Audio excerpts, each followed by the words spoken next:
I'm sorry. The person you called cannot be reached now.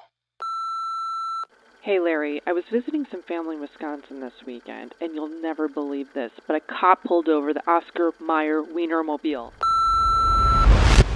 You and I both know that would never happen to a Bromobile. And talk about the hat? Well, no. I want to talk about. We want to start the show. Right.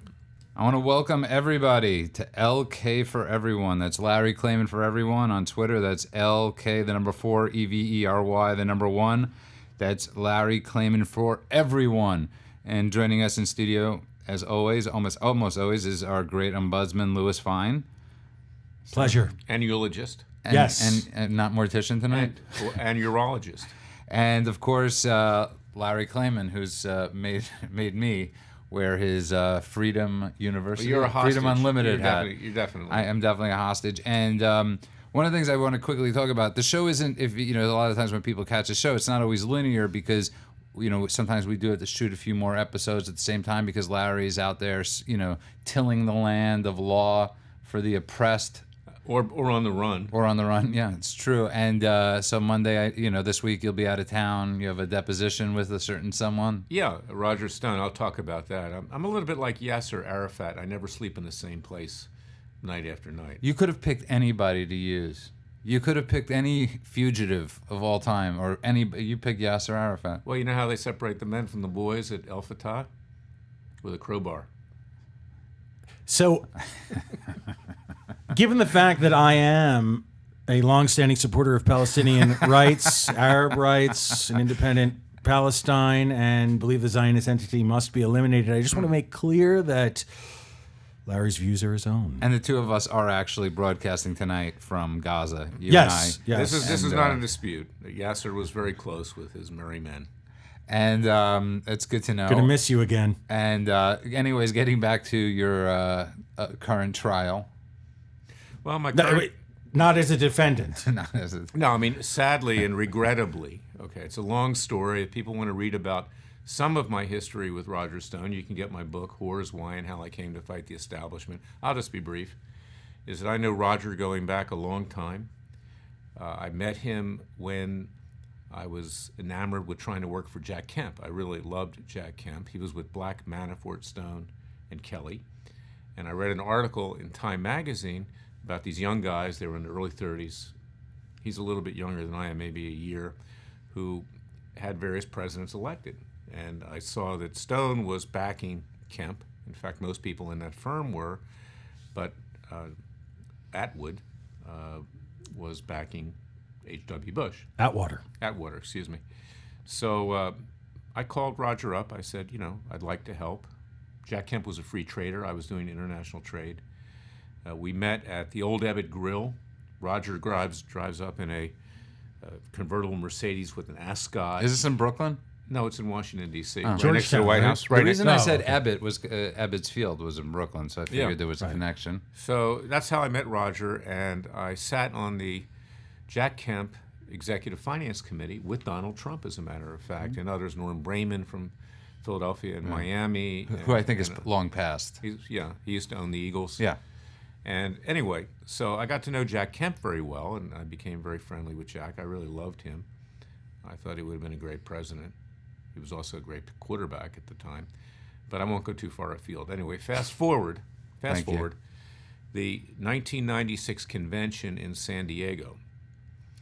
Just before that happened, Dick Morris got caught with a prostitute at the Jefferson Hotel in Washington, D.C. To be clear, she was a whore. Correct. Okay. But not in my book. I don't talk about actual sexual whores in my book. I'm talking about politicians, the media, lawyers, judges, etc. We work in words as lawyers. So right. we have it's euphemistic. Yes. And at that Republican convention, which was where Kemp was nominated for vice president by Bob Dole, Roger was filmed at a toga party. And the Democrats started to use him as the alter ego to Dick Morris. That was the way they could get back at the Republicans. And I wound up representing Roger, getting all of the tabloid media off his back. No pun intended. And I succeeded. Later, I decided that I wanted to be U.S. Attorney for the Southern District of Florida. I'm from Florida. Started there. And I asked Roger for some help in that regard, but he was not really of any great help. But there is a funny story about that, if I may continue. So now this is during W's administration, right? No, the dad. This was during Oh, Bush. The dad. HW. Okay. Yeah. Oh, so we're still So- no. You passed Because you went to 90 1996. Now we're back at now we're back at 89 right. to Now I'm back. 93. Yeah, Yeah. I'm getting a little confused. Yeah. Okay, that's okay. So I walk into Clyde's one day, restaurant in Georgetown, very famous restaurant, good hamburgers, good chili. Roger's sitting there. And I say, Roger, I want to be U.S. Attorney for the Southern District of New York. Do you know anybody that can recommend me? You've got connections. That's the way it works. This is how judges are chosen, too, which is a problem. whores. Yeah. So Roger looks at me and finishes his hamburger, gets up, goes to the door, turns around, and screams, "Why do you want to be U.S. Attorney? I'll make you Secretary of State," and walks out, right? He's a character. Roger's a character, and he can be extremely likable, but so can the devil. And he also was your campaign manager when That's you right. left Judicial And Watch. it's in the book. Later on, when I For decided people to listening, leave, I decided to leave Judicial Watch, I had a friend who was the chief of staff of Jack Kemp. Jeff Kemp was Secretary of Housing and Urban Development. Scott Reed. Mm-hmm.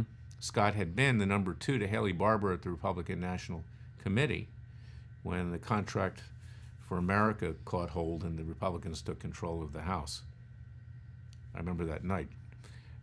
We're going back to 1996. Can I say something? I know, I'm jumping around. I know, I'm jumping but, around. but let me say something. As if I were a juror, following this with absolute ease. I'm just giving you the background. No, I'm I giving you, understand. No, he's I'm going giving after. you- No, you're going after how I started the show when I said I'm the show. giving you the No, just color hold on one of- second. When I started the show, I said the show's not linear. Yeah, I'm giving You're you telling the story in a this trend non-linear of way. thought. Yes. Actually, I'm laying on the couch as I'm not. Yeah.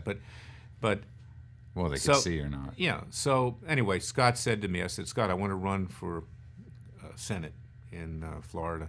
He says, why don't you get a hold of Roger? Roger's down there in Florida. He had moved to Florida. Roger's very smart. So I hooked up with Roger. I got him to agree that he would represent me exclusively and no dirty tricks. He had to play it straight. I was the ethics guy from Judicial Watch. And to make the long story short, he didn't play it straight. He brought a lot of his miscreant friends into the campaign. I lost a lot of money. It didn't turn out well. And I found out that he was actually representing, if you can believe this, Al Sharpton, that he was, at the same time he was supposed to be representing me as campaign manager. So we went our own way. And this is 2002. 2003, 2004. Let's catch up to 2019. Okay, now, in the course of 2020. that, I was out at Roger's home, and this tells you about Roger, because this is actually a segue to what we're going to talk about, is that while he was working up my campaign, doing research and this and that with his friends, quote unquote, who included Mike Caputo, you've seen on TV, Yes. who walked off with my computers after that ended, and cell phones. Can I say something again? All right. The Senate's loss cannot. It's immeasurable. Okay. It's immeasurable. No, it was a blessing in disguise. I'm not suited for the U.S. Senate. So Definitely not, Larry. We're sitting around Roger's home, which was in North Miami Beach. What year is this? 2003. Okay. And Roger's sitting there smoking a cigar, saying, "Gee, I feel like Hyman Roth. Isn't this great?" Okay. Roger has a fixation with the mafia. He loves the mafia. Whether or not he's mafia, I don't know. But he fantasizes about that. And in fact, that came back to bite him in a trial that I was at just a few months ago, where he was convicted on 7 counts of perjury, obstruction of justice, and witness tampering. Okay, let's fast forward to 2019, 2020. Yes. What is this trial that you're going to? Well, let's finish with, because I have to do this in series here. We know the Russian witch hunt, okay, of Robert Mueller. Robert Mueller was focusing on people who he thought, and his prosecutors thought, were in communication with the Russians that orchestrated the hack of the server at the Democratic National Committee where Hillary was involved. And they started to focus on people in and around Roger Stone, including Dr. Jerome Corsi, One of your who's clients. a longtime friend, who is my client. But I think it's an amazing story that the only person that Robert Mueller didn't indict was Larry's client, Jerome Corsi. I think that's a very, very, we'll get to very we just got to it. But here's the bottom line, okay, and I'll turn it over to you guys and you can ask me questions, okay, is that Roger has a certain element of Richard Nixon in him. I mean, he idolizes Nixon. He's got a big tattoo of Nixon on his back. Not that he's ever shown it to me, but I've seen pictures. But the Nixon Foundation and the Nixon Presidential Library issued a statement upon his arrest and or indictment that they, and I'm paraphrasing, I don't want to do an injustice to Roger Stone, but that they have no affiliation with him beyond the fact that he bears the likeness. He has the likeness. Are you being serious right now? Yes, that he has the likeness of the 37th president. Anyway, he tattooed loves, on his back. He loves Nixon. That's he devotion. He worked for Creep, going back to Watergate days. Committee. To But again, re-elect from the what I president. understand, he was Not Nixon. He worked for Nixon. he was at yeah. George Washington He was a young University guy. at the time. He No, was you said creep. I wasn't sure. Creep is the committee to Right. re-elect the president. Oh. Okay, under Nixon. So, anyway, to make the long story short, the special counsel started to zero in on Roger Stone and Jerry Corsi because they thought that the two of them were in communication with the Russians and helping to hack the server, which wasn't true. Frankly, I know for Corsi it wasn't true. I can't vouch for Roger. I don't know one way or the other. But the bottom line is that Roger feared Corsi, the testimony. He thought that Corsi would somehow implicate him in something. And Jerry's never, ever had anything against Roger Stone. Jerry's written books for Roger Stone. They work with each other at InfoWars. So what happened? Bottom line is that Roger started to attack Corsi, and because Roger also feared me, knowing that I was less than happy about how he had handled my campaign all these years and how his staff walked off with my equipment, cost me a lot of money, Roger started to attack me. So he defamed both Corsi and me on a number of occasions, and if anybody knows anything about me, I do not turn the other cheek, and neither does Corsi. So we sued Stone for defamation. That's what the case is about in Florida. He'll be deposed next week. I don't want to get into it in particular because we're in litigation, but that's what it's about. Okay, and Roger unfortunately has difficulty controlling himself, and that's how he got himself into difficulty with Mueller, because he was alleged to have threatened a material witness, Randy Credico, with killing his dog. He made false statements to congressional investigators about whether he had documents or not. Got it. And if you just tuned in, you are listening to Larry Klayman for everyone. Yeah, and I went, and I'm done. I went to the trial because I was monitoring it for Corsi, because Corsi could have been a witness. He was subpoenaed by both Stone's people and also by the special prosecutor, and I watched the trial.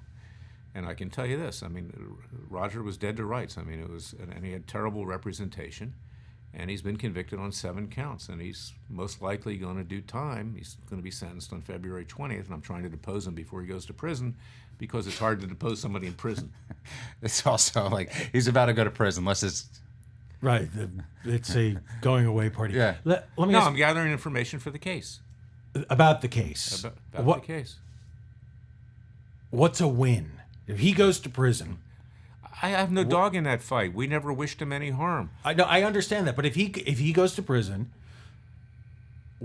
you win. What do you win? If you win your case against? It's a good question. Well, I believe that Roger worked with Manafort. Roger worked with Gates. Okay, this we talked about before, that the president got himself in The bed cabal. with the wrong people. Okay, obviously we're suing for damages. This is a personal lawsuit. It's not Freedom Watch, and I believe that Roger does have money to pay damages. I do believe it. So the only way you prevent people from doing these things is to hold them accountable in a court of law, and they should have to pay a price if I'm successful. I've asked for a lot of damages for Dr. Corsi and for me. Now, would this be a jury trial? A jury trial. Stone goes to prison. Would you have to wait then until he's released? Presuming he goes to prison, before Well, you're your trial. deposing him. Yes, I mean, Because you're just deposing him this week. That's a good So question. in 2130, Roger Stone gets out of prison. wait, no. First of all, it's very likely that Trump will pardon him. Okay, but presuming he doesn't, This is just for the sake of he doesn't pardon him. That's He thinks yeah. that I'm being serious. So am I. Let's say he doesn't pardon him. By the way, And you know what? instead- Can I just tell you one thing we've learned this week? We don't make political predictions whatsoever. The only person in that's this true. room, by the way, that is making political predictions Well, is let me tell you- Lewis, because all he says is alleged. Let me tell you what Roger Yes. did. First of all, he's got a judge that controlled herself during the trial, but absolutely despises Roger Stone. Amy Berman Jackson, very leftist. Okay, I've come up against her too, and she's very, very difficult. She's very partisan, Obama appointee. Roger was under a gag order, I know. because he can't control what he says. And she said something to the effect, what am I supposed to do with you? Well, because there was a I like calculated the, effort to try to influence a future jury. The judge wasn't wrong about that. Okay, but you have to be extreme to put a gag order on somebody because there's the First Amendment. But what did Roger do? He sent out a mem with a crosshairs at the head of the judge, in effect threatening the judge. Not real smart. But So he thinks he's a tough guy. You but see. let's come back to the and with Randy forthcoming Credico, deposition. let me finish this. Okay. Randy Credico, he told him to lie, okay, and they said do a Frank Pantangeli in The Godfather. Forget. Godfather Part 2. Yeah, because Roger is fixated. He loves mafia analogies, and he loves the mafia. I mean, it's clear. So, So what were you about to say? So he hung himself. He hung himself in court, and he had lawyers. Not who- literally. Well, He didn't do an Epstein. Roger loves himself too much to hang himself. Well, some people love themselves so much that they do hang them. But Lewis raises a great question. Well, three questions. Three Yeah, questions. go for it. Three. Okay. In this order. I want to know your opinion on the raid, the FBI raid on Stone's residence where they took him into custody, where I think there were 37 armored personnel, let's take it in order. helicopters, That's the SEALs. FBI. Right. Let's take it in order. So that first. Okay, Was that overkill? Frankly, I don't think it was. I'll tell you why. Because they know that he fantasizes about the mafia. He makes his analogies. They don't know what he had in that house. So you really think Roger Stone So they needed was going to come the out 165 agents at 5:30 in I'm the giving, morning? you, I'm, giving SEAls. you my, I'm giving you my You opinion. don't- but I'm saying you don't think they did giving you that my as opinion. a periodic show of force. Oh, sure. That Where was they a- alerted that CNN was- beforehand. But That they was- also raided It's his so house. dangerous that All we're going to let now CNN know. let me give Yeah. you. Let me give this. Look, Roger Stone doesn't get my sympathy. I'm sorry. No. But Okay, but to be fair, you're the defender of everybody, and so I'm not the defender of somebody that But is it- purposely tries to hurt me, I- my family, as a and my point of law, clients. as a I point of agree. law, in terms of the criminal justice system, did that raid constitute overkill for someone his age? And somebody that could have knocked. Let me Right. tell you why I don't think it did. maybe they could have had 5 agents. so But go when ahead. you're making references to the mafia and you idolize the mafia, you've got to come to some conclusion that maybe you need to take a precaution if you're going into that house. Now, they also grabbed everything he has in that house. And I'm not going to speculate, but the independent counsel, the special counsel's investigation has ended. What else is in that house? There was speculation that he could be indicted for other things as well. And I don't know whether that's the case or not. But they were not just looking for issues about whether he lied to Congress or threatened a witness. They were looking for stuff that would show whether or not, in fact, there was some kind of criminal activity with regard to alleged collusion. I think okay? to Lewis's point, though, what he's not to make your point, but what he's sort of trying to say is, on one hand, they called CNN for this dangerous guy. Well, CNN's... And I'm just saying, and then they So had they could 37 televise it. So they There's could no question. Look, yeah. and let's go to this point, okay?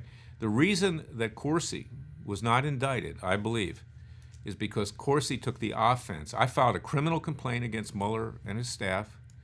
It still is allegedly pending before the Office of Professional Responsibility Inspector General. I also sued Mueller. That's still in court. It's going through the courts for violation of constitutional rights, for attempting to suborn perjury to get Corsi to lie under threat of indictment, which he refused to do, and for illegal surveillance. Okay, so I'm no lover of Mueller, and in fact, we had a citizens' grand jury last fall. I indicted Mueller for that, and Corsi testified, and we're going to try him. Okay, I want to get to the What's second the point. second- what's the Second second point. question? And listen, nobody disputes you're a great lawyer, but the reason I think the federal government didn't go after Jerome Corsi, and Judah, I think you agree about this as well. Look, the man is not a whore.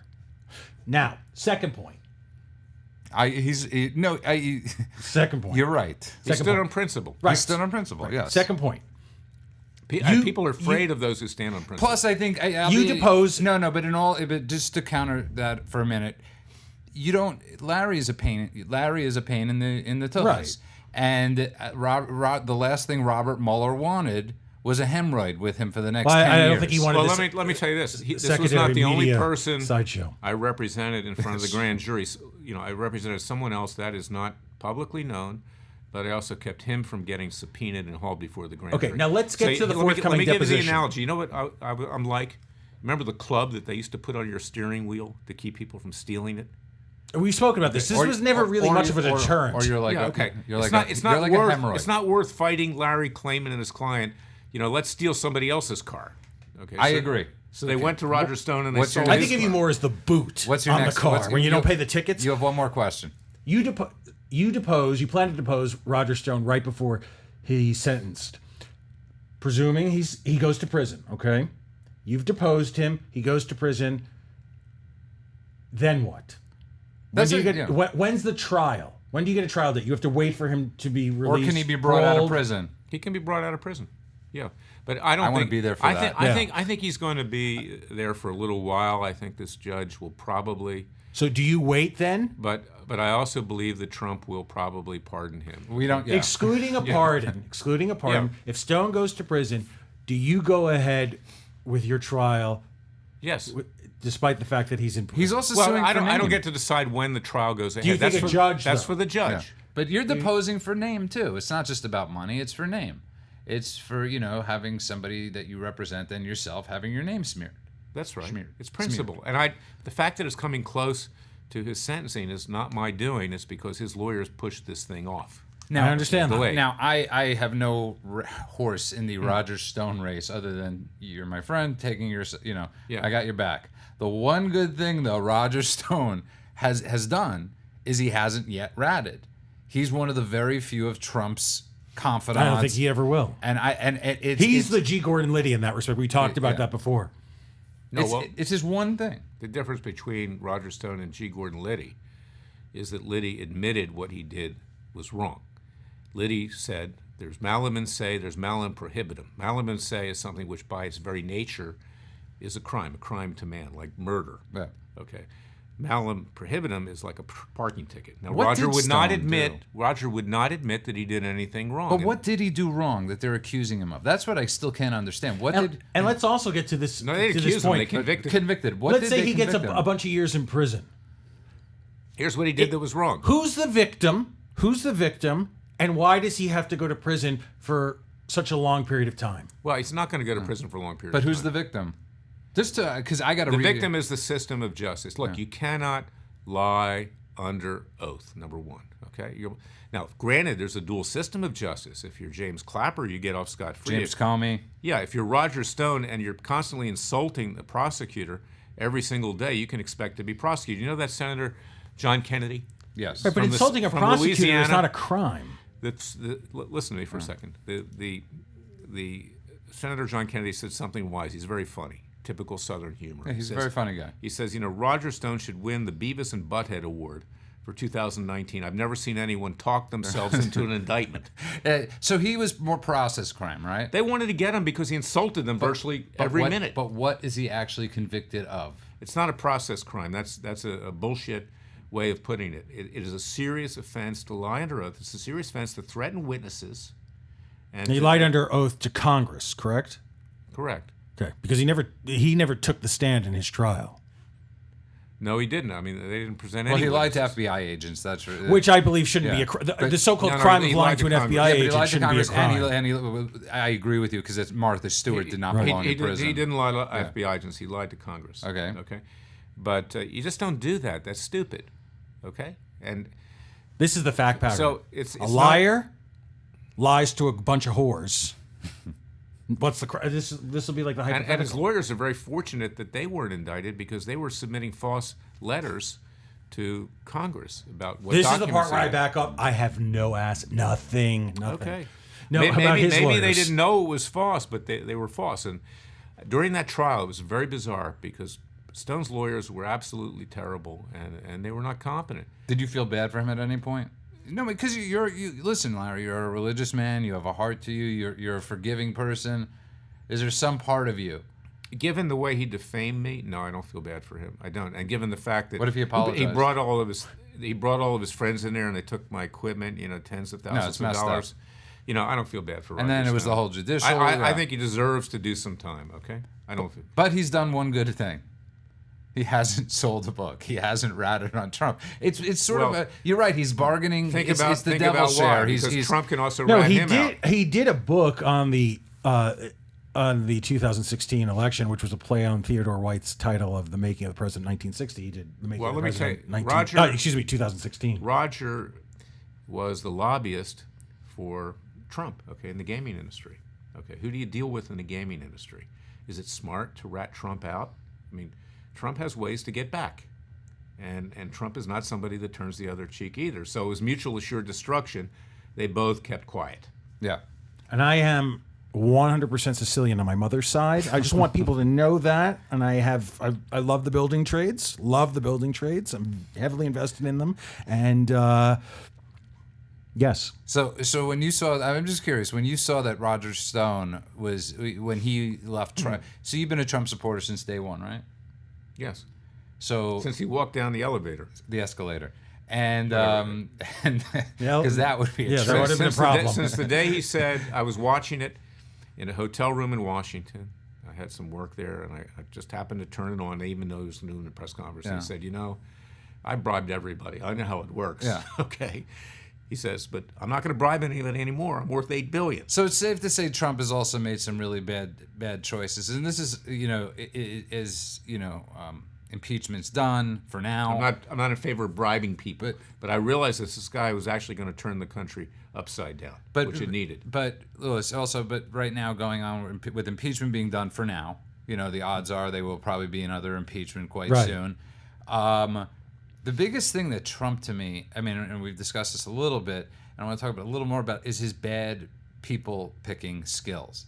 I have never seen one person pick so many people that decide to do tell-alls after they get fired. I've never seen anything like this. Well, I think with Roger Stone, I don't know what role he played in the campaign.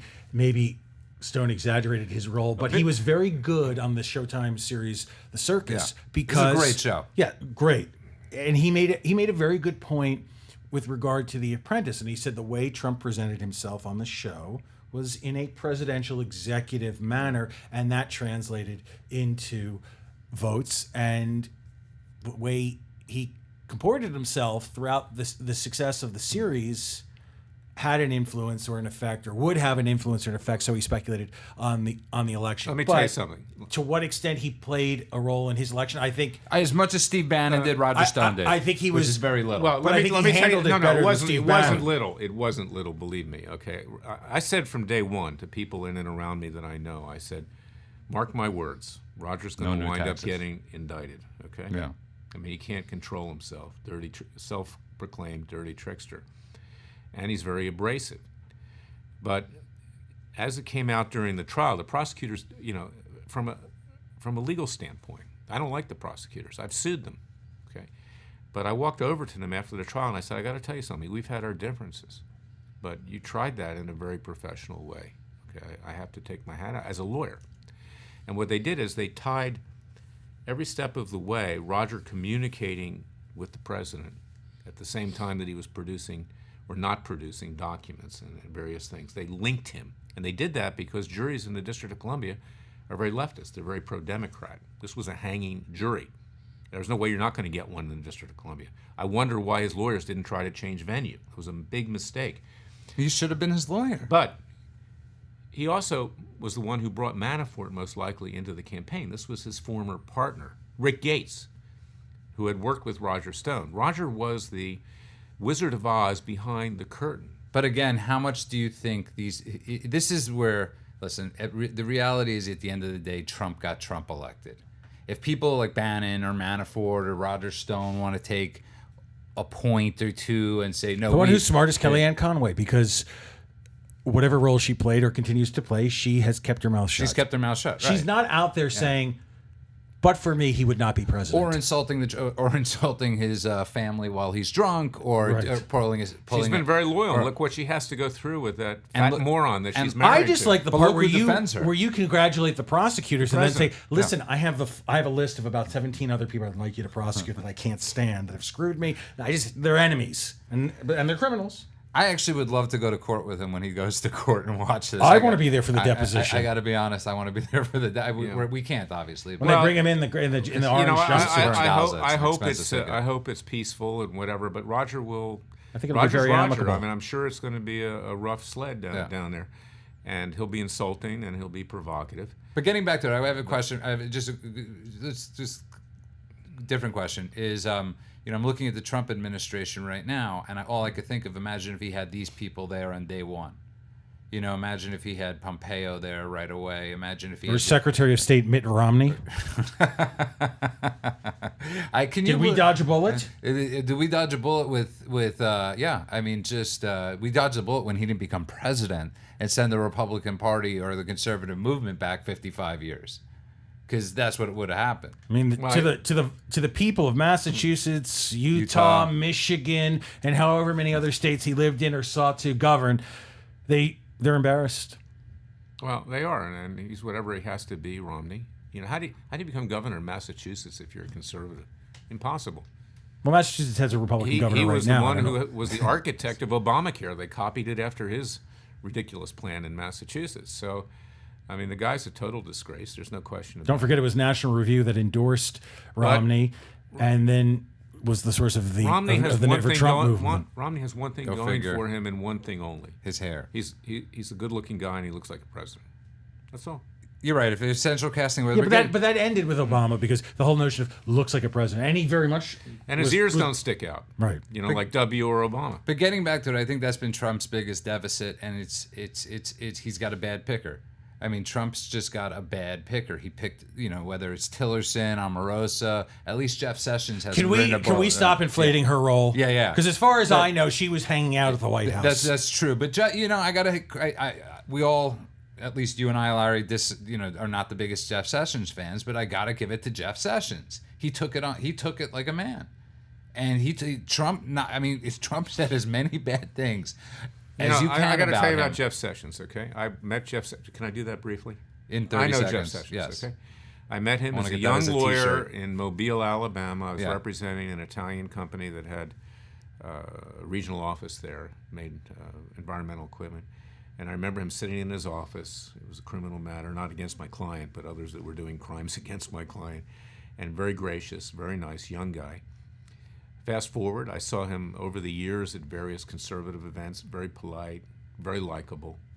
And Not the sharpest knife in the drawer, but Here we go. okay, and Okay.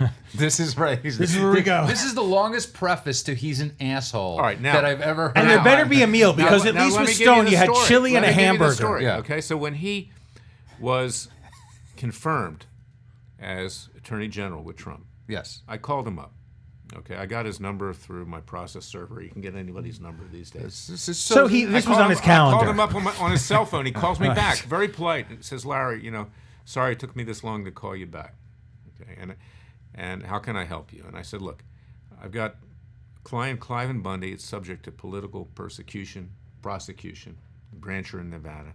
Would you please look into that, Jeff?" He says, "I'll do that." Okay, but I'll tell you, I'll have the prosecutors in at the same time, and we'll sit at the table and we'll go through it. He promised me he would do that. Then I said, I have a whistleblower client that has all kinds of information about mass surveillance, and the president has just been wiretapped. Right. Okay, so I want you to investigate this and talk with him. And he said, "Well, I can't do that because I have a conflict of interest because I myself am involved in the Russian collusion matter. But once my deputy gets confirmed, Rod Rosenstein, I'll put him in contact with you." Right. And I'm imagining he never called you back. Nothing ever happened. You don't call back on a burner. Now, here's why. Here's why. This is my theory, but I'm pretty sure I'm right.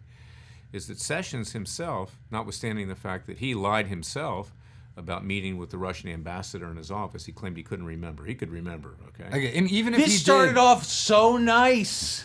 I know Jeff. I met him. He was such a sweet man. Now he's a dope. He's a liar. No, this is why you can't judge a book by its cover. Okay. This is why Larry should be giving eulogies. You can't because you never know what's going. You never. You can't judge a book by its cover. Yeah. Okay, and my whole point was he didn't sell a book. That's all I'm saying. You're right. I think he was terrible. He was terrible on many levels. There was the import company in Alabama, and then we got to. He's a gentleman, okay, but the gentleman sold the president out in another way because he shouldn't have recused himself. He should have done something. He should have put his foot down. He should never have been Secretary of State. No, he was Attorney General. Attorney General. He should say, thank you, by the way. He should never have been the Attorney General. That's why you're the ombudsman. But this is what I want to know about the people that work in the administration. If they don't know this, then there's a problem. The problem is not the rapid turnover.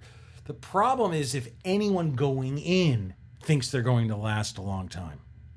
You have to know going in that statistically, it doesn't look good. You doesn't look good. But I have a question for you that I've been curious about, just quickly, that, because the Bolton thing's going to go on forever. Don't they have non-disclosures that you have to sign? Doesn't the Trump administration have this thing like you can't write a book? But here's what happens, guys. Yeah. That's what I'm telling you. Bolton knows too much. No, they're all whores. They can't prosecute. They can't prosecute him for that. He knows too much. He sat in in national security. But briefings. what I'm saying is forget about that security clearance or anything on his book. Witness. How is he able to write a book? I don't understand this. What we need to do is this show because we've done it all over Europe, but we need to do it in Amsterdam because we can go with Larry and say, Larry, why did they leak the book? Everything here, prostitution, it's legal. Why did they leak the book? Why did they leak it? Well, we don't even know. It's currently under review. I've gone through this with clients before. Okay, FBI agents and others.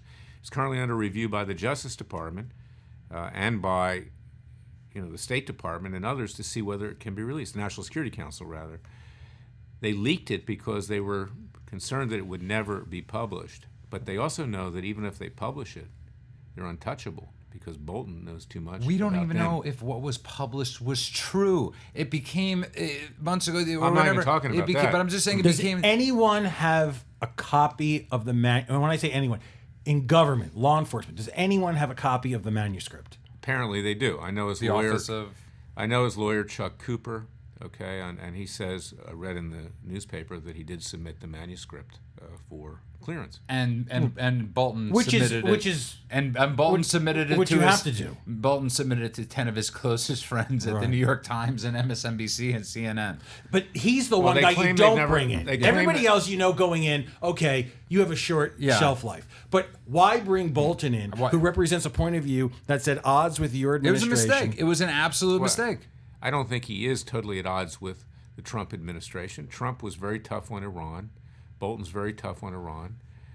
Okay. Remember that Trump was threatening Kim Jong-un with destruction. And do you remember what John Bolton said after they were trying to make peace? You don't bring up Libya to people. You don't bring up the Muammar Gaddafi model, when you're trying to de-escalate tensions in North Korea, because that's exactly, you don't bring up a dead guy to a guy that's living and say, please, give up your nukes. We got you back. Well, in some ways, look, I understand That's what Bolton did. I understand why the president uses power politics and pressure with foreign leaders. He succeeded in many instances with NATO to get them to contribute more by threatening to pull out. He did get the Iranians, at least for the time being, to back down to some extent. Kim Jong-un, stopped testing nuclear weapons and shooting off intercontinental ballistic missiles. But the president is somewhat schizophrenic in foreign affairs. There's no question about it. I think that's great. I think it's great. It keeps them off balance. It might be good. That's exactly right. But the problem with Bolton was then Bolton came out and basically laid out the plan that if you give us the nukes, if you give up nukes or all your crazy weapons, we don't have your back. We're going to Gaddafi you. I mean, it was an idiotic thing for him to say. It wasn't smart. Right. And but going back to my question, if somebody goes to work for the White House, don't they have to sign paperwork? On the other hand, amigo, there's no way North Korea is ever going to give up nuclear But getting weapons. back to my question to you as a lawyer. Well, that's dependent on what China does. Everything depends on what China does. No, they don't trust the Chinese. The Chinese They're don't two trust viruses them. away from ending. So that may be. Maybe that'll be the end of them.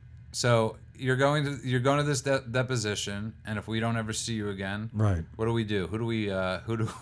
This is going to be in a federal building. Well, he's Yeah. the eulogist. Yes. Well, but we won't know if you're dead or not. Right. So Yeah. listen, we give can't. us- There's no guarantee that give us some the code words if security you get camera into footage will trouble survive. and you call us. Give us a code word that we know it's you. We know you're in trouble. Frank Pantangeli. How about lucid? Just say that. That's your safe word. How you- Lucid. All right, I'll call Lucid. you up. I'll call you up. Horse. I'll call you Yes. up. I'll call you up. Yeah. And I'll call you Guido. Okay? No, say horse. Say whatever. horse 5 times and we'll believe you. But My former father-in-law was named Guido. I loved him. He was a great guy. One, I know, two. I know you weren't offending. That's pretty. Yeah. No, I love Italian people. But I wish you the best of luck. Your Sicilian side too. Right. Yeah. But you didn't answer the question. I just have one. You're ahead. You're ahead. Go out on top. But I just want to know, how did they not have John Bolton sign some form Because of he's a letter? whore. He did. So did Hillary. They all sign it. They sign it. Doesn't mean anything. Yeah. Nothing means anything in Washington, D.C. There's no justice. The leader not held accountable. They walk off scot-free. It's mutual assured destruction. Everybody's got dirt on everybody else. I was watching John Roberts, when Trump was acquitted. Yeah. Okay? I mean, that guy has no gravitas at all. I mean, he's like a wet fish. I want the Voter's A wet Guide to rag. Washington, D.C. by Larry Klayman. That would be the greatest thing This in the piece world. of shit building is filled with whores. I mean, I'm saying he had his That head. would be He the- had his head ducked down, like don't you hit doing me. a bus tour Don't of hit me. D.C. I would pay On for that, your by the way. right. Just so you know, I would pay. I was just thinking of that. You know, like how they have star maps? They should have Larry Man, maps. the Larry, TMZ tour, Larry but, like, Ways. it may come to that. Ways. This is where Yeah. where Vince Foster was murdered. The criminal This tour. is where God. this is where I sued Bill Clinton. Forget about the podcast. This is like a multi-million-dollar operation. You'd be the greatest You'd have all the Washington. Russians, All right, Japanese in a hey, bus with you, and you I'm not- talking where to the I went to the microphone? White House Correspondents' Dinner the first time I ever went. I went to the after party at the Russian embassy, the consulate. which I don't think was bugged. Okay. At the end of it's in my book, this story. At the end of the evening, and I was impressed with myself at the time. That wears off. But I have to go to the bathroom as I was leaving. I open an outhouse, a little porta potty there, and there's a woman. And your tux? There's a woman completely naked with a spread eagle at the end of the night. Larry, we're really digressing. And this is what I was saying. It to you. basically explains everything. It Explains everything. And The Klayman tour of D.C. I mean, can I be honest with you, Larry? I would do that.